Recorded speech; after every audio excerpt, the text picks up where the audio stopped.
Дараагийн мэдээллийг хүргэе. Эрүүл мэндийн захим гүйлт 2021 аян өндөрлөлөө. За энэхүү аянд 25,000 гаруй иргэд хамрагдан оролцсон байна.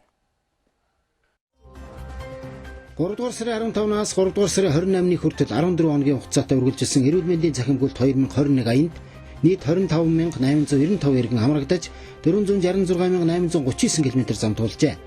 21 аймагаас Говьалтай аймгийн гүйлтийн баг тэргүүлж, Булган аймаг, Өмнөговь аймаг, Төв аймаг, Увсан аймгийн гүйлтийн багууд эхний 5 байранд шалгарлаа.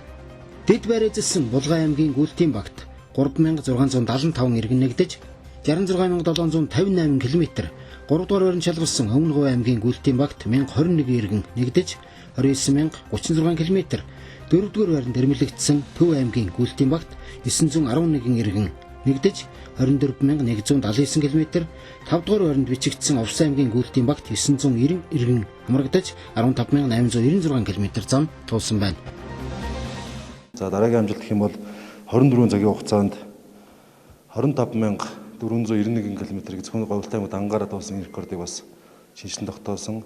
За мөн 3 дахь дээд амжилт юу гэхээр энэ 14 өдрийн хугацаанд 3,825 гишүүн элсүүлсэн групптэй элсүүлсэн энэ амжилтаараа бас улсдаа тэргүүлсэн ийм амжилтаагаар Говьалтайчууд энэ 14 өдрийн аяныг бол улсдаа тэргүүлсэн ийм цагаан амжилтаагаар өндөрлүүллээ. Нийслэлийн дүүргүүдээс сонгон хайрхан дүүргийн гүйлтийн багт 1,664 иргэн хамрагдаж 47,879 км зам туулсан амжилтаар төрүүллээ.